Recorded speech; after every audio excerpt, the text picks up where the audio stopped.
Welcome to the Beau Show, a recipient of a 2022 Telly Award for Best Cultural TV Series. Thanks so much for tuning in.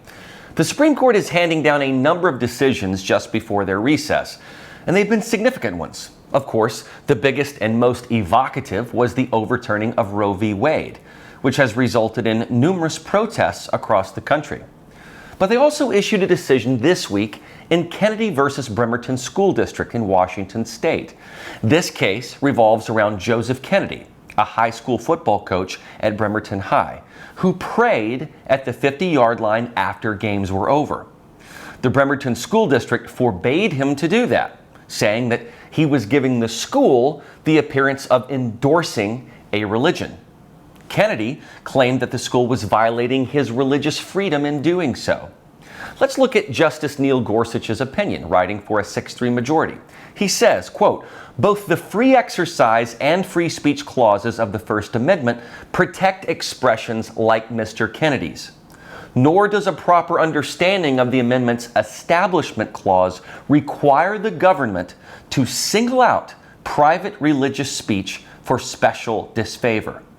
The Constitution and the best of our traditions counsel mutual respect and tolerance, not censorship and suppression for religious and non-religious views alike," unquote. The reasoning is important because it will stand as a metric for how people are able to practice their faiths freely, or even not to practice their faith at all if they so desire.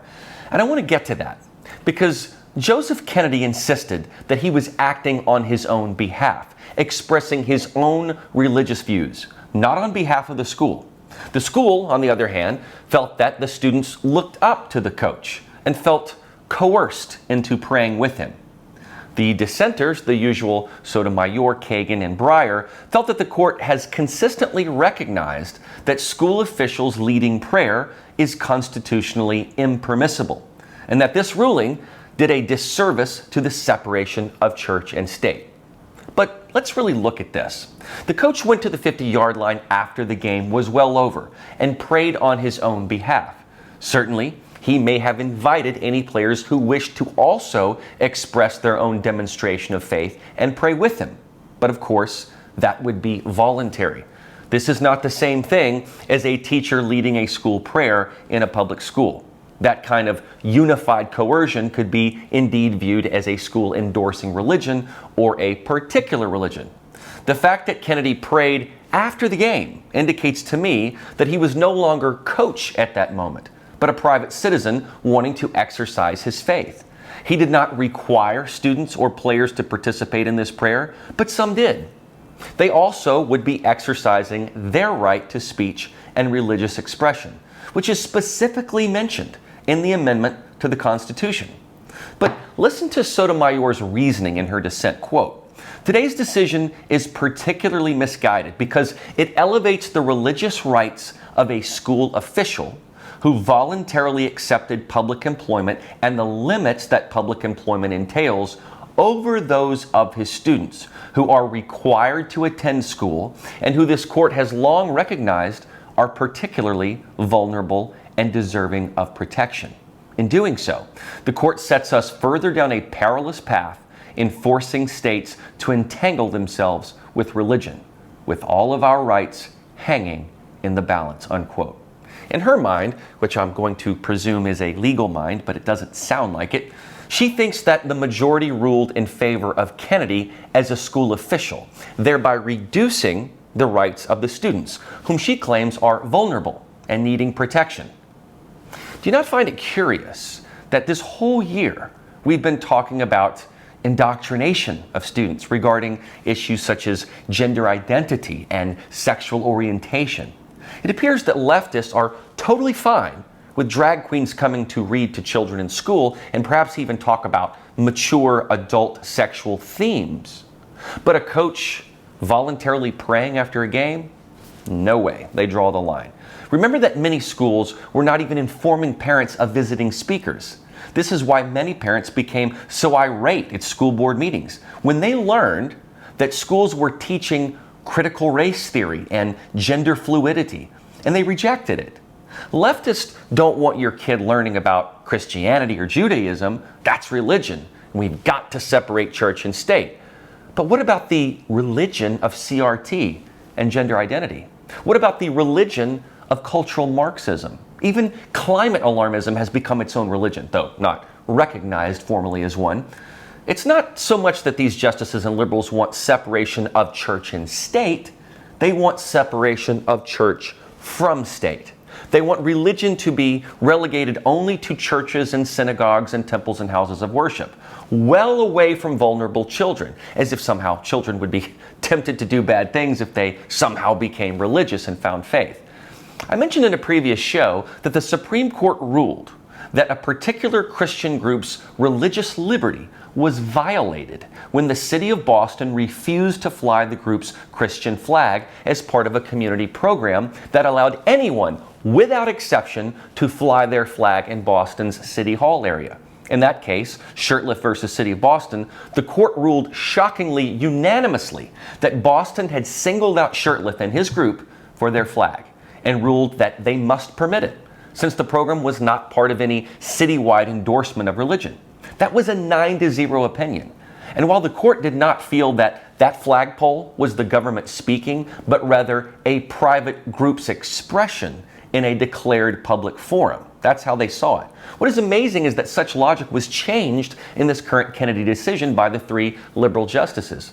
They feel that the football field is still the schools, even after the game. And so Kennedy, as a public employee, would somehow be expressing his personal views as representative of the schools, or in a broader sense, the states. Sotomayor says that kids are required to attend school, but the reality is that they are not required to attend the game.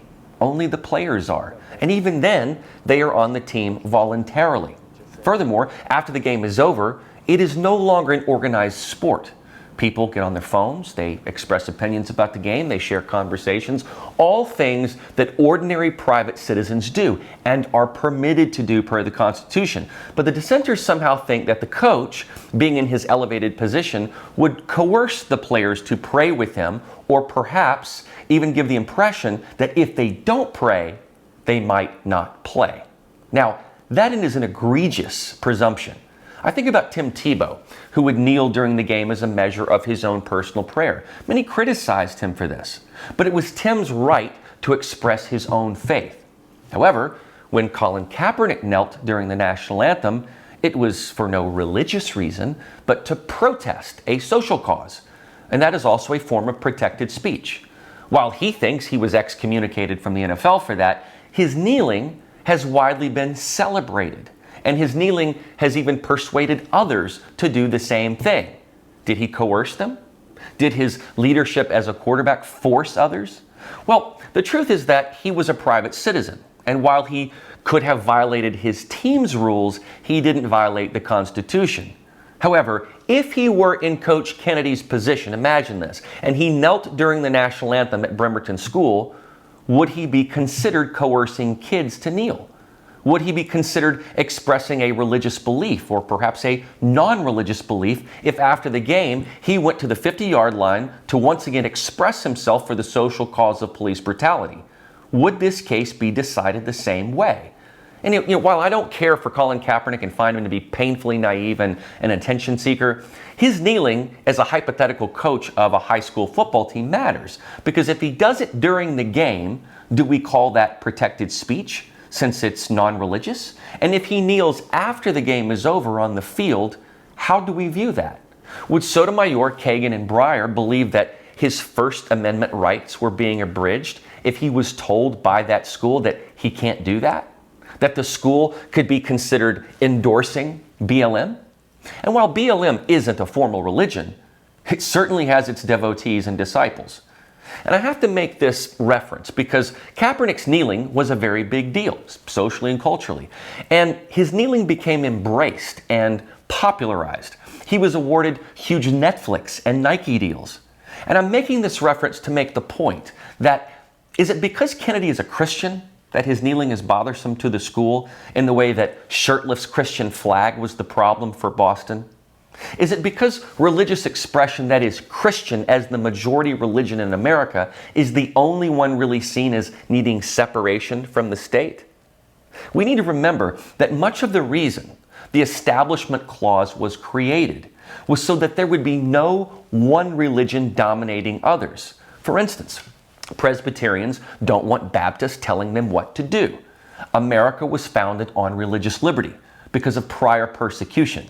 They were fleeing the Church of England and didn't want one set of rules. That's why the separation was needed, not so that 3 justices could worry about a coach's desire to pray as fans are leaving the stadium. We've come a long way from that. The 6 justices in the majority recognized his right to pray as an individual expression of faith, not a public employee acting in the realm as a school official who would coerce students to join him. An invitation is not the same as coercion.